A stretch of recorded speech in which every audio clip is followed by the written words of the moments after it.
오늘은 우리가 지구본을 만지는 날이에요. 만지는 게 아니라 사실 이 선들과 모든 기호들을 이해하고 지구본을 완전히 파악하는 거였어요. 저는 지도를 정말 좋아해요.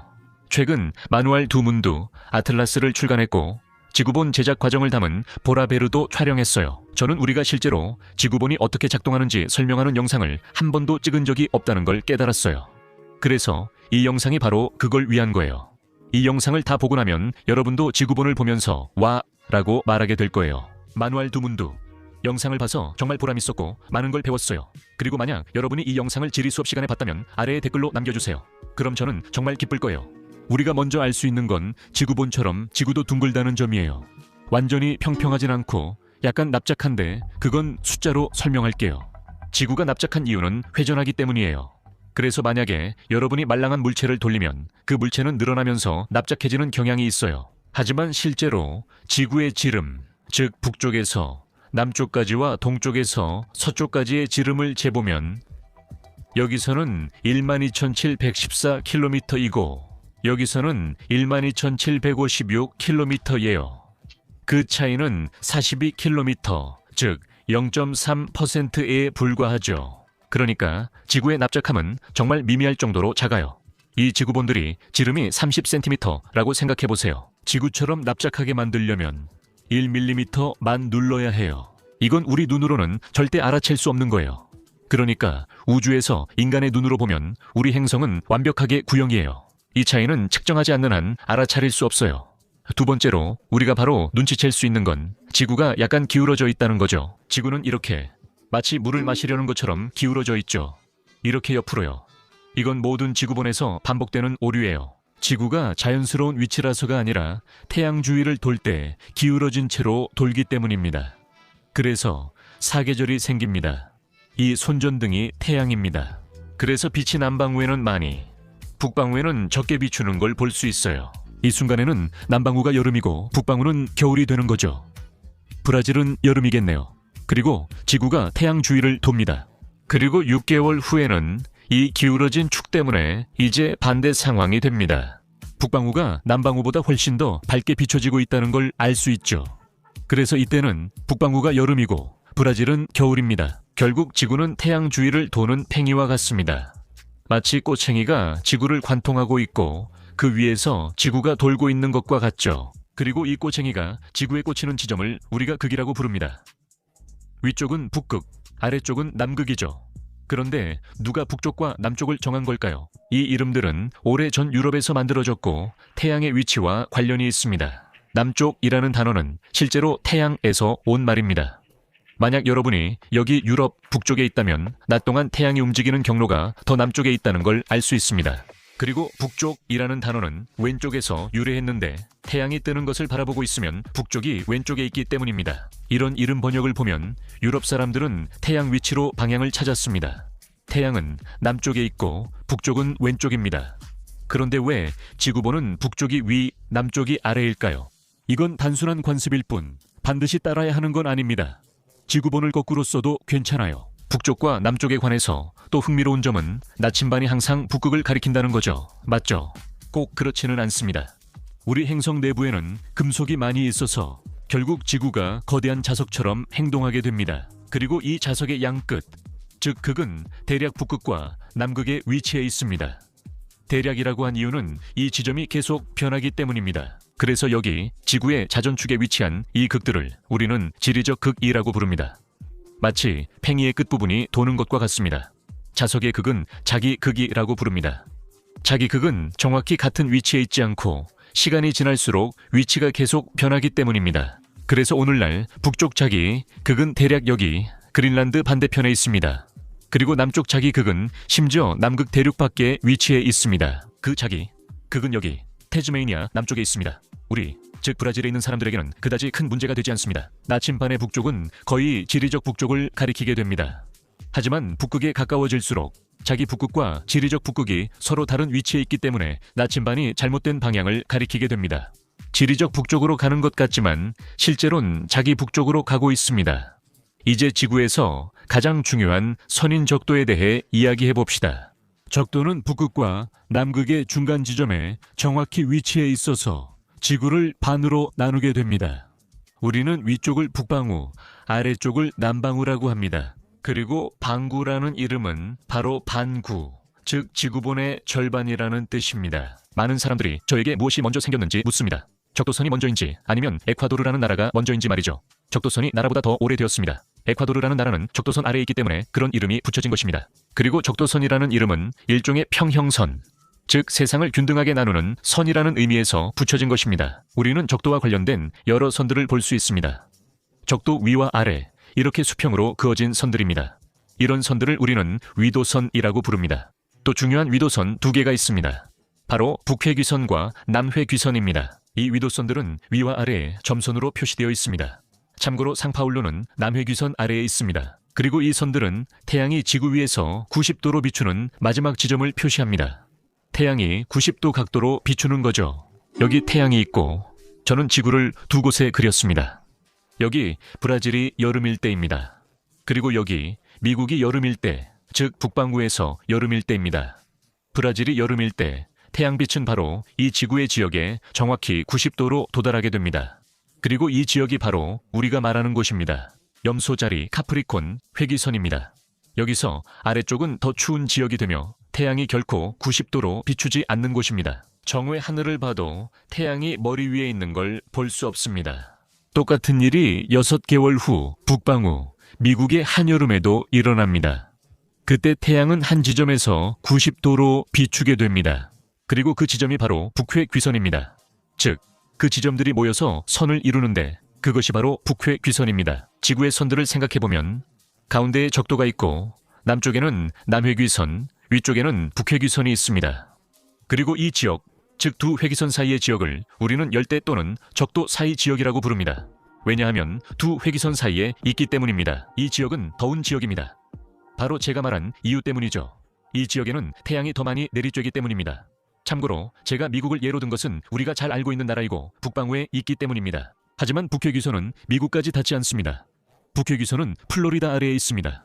그러니까 하와이나 알래스카처럼 미국 밖에 있는 지역을 제외하면 열대 지역에는 아무것도 없습니다. 조금 더 올라가면 또 다른 중요한 선, 우리가 극권이라고 부르는 또 다른 중요한 위도가 있습니다. 위쪽에 있는 것은 북극권이고 아래쪽 남극 근처에 있는 것은 남극권입니다. 여기서도 같은 상황을 생각해 보세요. 태양에서 오는 이 빛이 지구의 북쪽 극지방에 도달할 때 어느 순간 이 지역의 그림자를 만들게 됩니다. 빛이 여기까지만 도달할 수 있습니다. 여기서부터 이쪽은 그림자에 들어가서 밤이 됩니다. 반대쪽도 마찬가지입니다. 북반구가 여름일 때 태양빛이 지구에 도달하는 최대치는 여기까지이고 이 지역 전체가 그림자에 들어가게 됩니다. 이 말은 지구가 자전을 하더라도 이 그림자 지역에 있는 사람들은 항상 밤을 보게 된다는 뜻입니다. 그래서 북극에 겨울이 오면 완전히 어둠 속에 있게 되는 겁니다. 남극에 겨울이 올 때도 마찬가지입니다. 여름에는 반대로 자정에도 해가 지지 않는 백야를 경험합니다. 지구 위치를 보면 정말 신기하지 않나요? 태양이 남극점 바로 위까지 비추지만 북극점에는 닿지 않습니다. 이 모든 것이 바로 극권을 정의하는 거죠. 그래서 바로 그곳에서 자정에도 해가 지는 백야를 경험할 수 있고 겨울에는 끝없는 밤이 이어지는 곳이기도 합니다. 또 하나 궁금한 점이 있죠. 여기는 북극권 실크로 폴라 알티코 이라고 부르고 저쪽은 남극권 실크로 폴라 안타르티코 이라고 부르는데 아르크티코 알티코와 안타르크티코 안타르티코라는 이름은 어디서 온 걸까요? 아르크티코는 곰에서 유래한 북쪽 지역 이름입니다. 그리고 북극곰 때문이 아니라 이 이름은 이 지역에 가까운 별자리 우르사 마이오르 큰 곰자리에서 유래했습니다. 또한 안타르티코는 안티아르크티코, 즉 아르크티코 반대편을 의미합니다. 그래서 이 아래쪽에 있는 대륙이 안타르티카 또는 안타르티다라고 불리는 거예요. 포르투갈어로 엄밀히 말하면 카르네로 회기선과 카프리코르니오 회기선은 별자리가 아니라 해당 지역에서 볼 수 있는 별자리와 관련이 있습니다. 여기서 잠깐 짧은 휴식을 가지려고 해요. 아무 이유는 없고요. 사실 제가 5년 전에 이 영상을 봤다면 지금 제가 설명하고 있는 내용 중 거의 아무것도 몰랐을 거예요. 이 영상에서 새로 배운 게 있다면 좋아요 눌러주세요. 지구본에는 가로로 여러 선이 있다는 걸 알 수 있습니다. 그 선들은 제가 설명했던 것처럼 천문학적인 의미를 가진 선들은 아니에요. 그 선들은 우리가 지구에서 위치를 찾기 쉽게 해주는 선들이죠. 그리고 각 선마다 번호가 있어요. 이 선들의 번호를 붙이는 방법은 아주 간단하고 각도기에 기반을 두고 있어요. 그러면 적도를 0도로 생각해 봅시다. 여기 각도기의 0도죠. 그래서 각도기를 지구 위에 올려놓는 거예요. 그리고 적도가 0번 위도선임을 알 수 있어요. 이 선이 40도에 걸쳐 있으니 이게 0번 위도선이에요. 이 다른 선은 20도에 걸쳐 있어요. 그래서 이게 바로 20번 위도선이에요. 그러면 아마 저한테 물어보실 수도 있겠죠. 알겠어요. 북방구는 그렇다 쳐도 남방구는요. 마이너스 20, 40인가요? 어떤 곳에선 이렇게도 표시돼요. 하지만 이렇게 말하는 게 더 좋아요. 여기가 북이 40도, 여기가 남이 40도, 그리고 여기가 남이 20도라고요. 짐작하셨겠지만 이 선들의 한계는 90도입니다. 90도 선은 존재하지 않아요. 왜냐하면 만약 그 선을 그린다면 그건 바로 북극점이 되기 때문이죠. 적도로부터의 거리를 재는 이 숫자들을 우리는 위도라고 부릅니다. 그래서 적도에서 더 멀리 떨어진 곳에 있는 사람이 더 높은 위도에 있는 거예요. 보통 그런 곳은 더 추운 곳이겠죠. 최대 위도는 바로 극지방이 됩니다. 좋아요. 우리가 지금까지는 수평선들을 봤는데 그럼 이 수직선들은 뭐죠? 이 선들은 마치 지구를 귤 조각처럼 나누는 선들이에요. 이 선들을 우리는 좌우선이라고 부릅니다. 좌우선은 항상 북극에서 시작해서 남극까지 이어집니다. 이 선들이 정해졌던 시절에는 영국이 세계를 거의 지배하고 있었어요. 군사적으로만이 아니라 과학적으로도 많은 연구를 하면서 주도권을 잡고 있었죠. 그래서 우리가 기준으로 삼는 가장 중요한 좌우선은 바로 런던 옆에 있는 그리니치 천문대를 정확히 지나갑니다.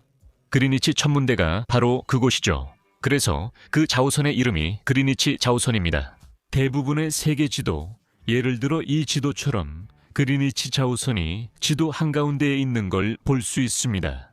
이 선에 숫자를 붙이는 방식은 앞서 본 내용과 밀접하게 관련돼 있습니다. 하지만 이번에는 지구를 위에서 내려다볼 거예요. 그러니까 이게 그리니치 좌우선이라고 상상해 보세요. 그리고 이 선이 0입니다.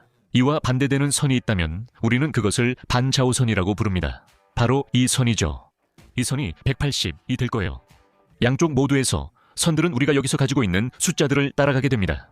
그래서 여기에는 30도 좌우선이 있고 여기에는 60도 좌우선, 90도 좌우선, 120도 좌우선, 150도 좌우선이 있습니다. 이런 식으로 계속 이어집니다. 그리고 여기서 다시 한번 우리가 그 대칭을 반복합니다. 알겠죠?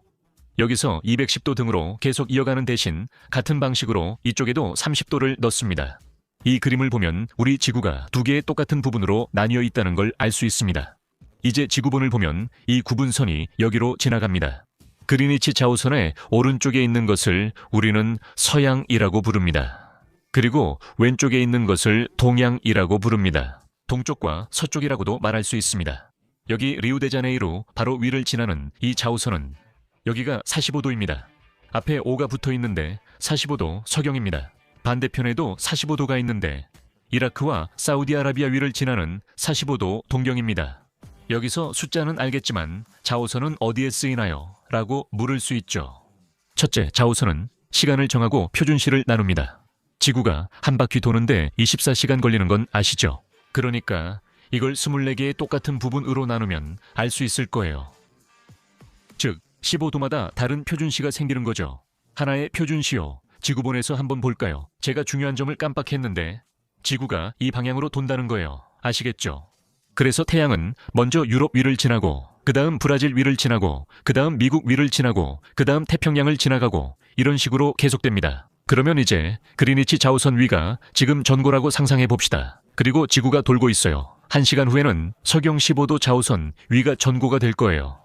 1시간 더 지나면 서경 30도 좌우선 위가 전고가 됩니다. 1시간 더 지나면 15도를 더해서 서경 45도 좌우선 이 전고가 됩니다. 또 1시간 후에는 서경 60도 이런 식으로 계속됩니다. 그래서 이런 선들을 기준으로 우리는 세계 각지의 시간이 몇 시인지 알 수 있습니다.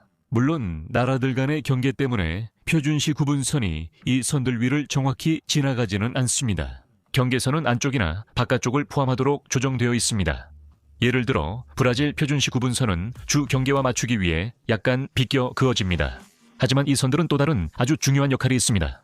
바로 우리가 세계에서 무언가를 찾을 수 있게 해준다는 점이죠. 왜냐하면 우리가 이미 수평선은 위도선이고 수직선은 경도선이라는 걸 봤고 이 모든 선에는 숫자가 있기 때문에 우리는 단 2개의 숫자만으로 지구상의 어떤 것의 주소를 말할 수 있습니다. 예를 들어 어떤 도시가 북위 30도, 서경 90도에 있다고 말하면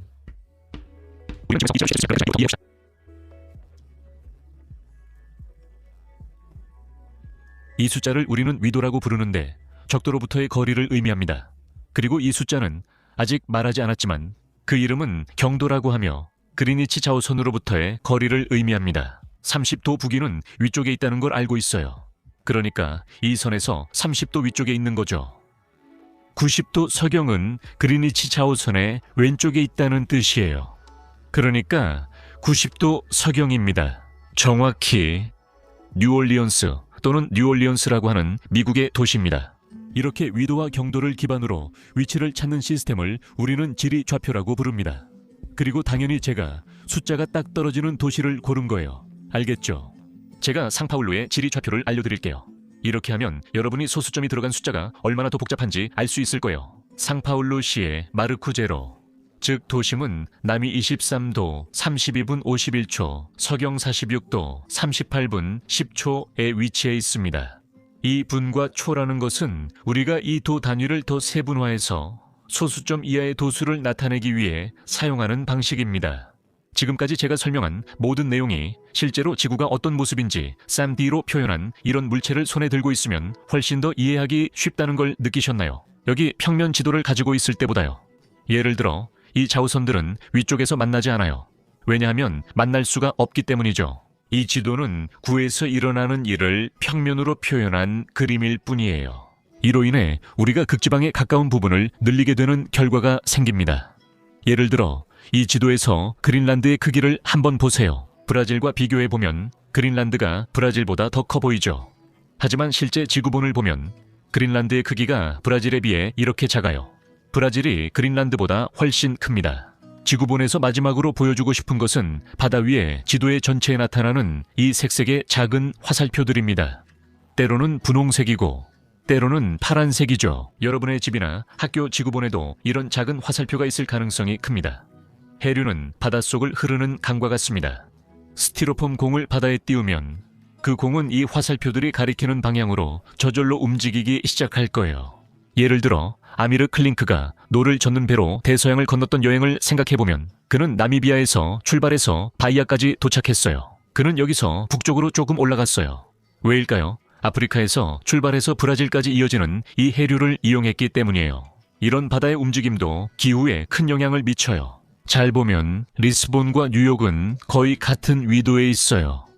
여기 이 같은 수평선이 리스본과 뉴욕을 지나가죠. 이 두 도시는 비슷한 기온을 가져야 하지만 리스본이 훨씬 더 따뜻해요.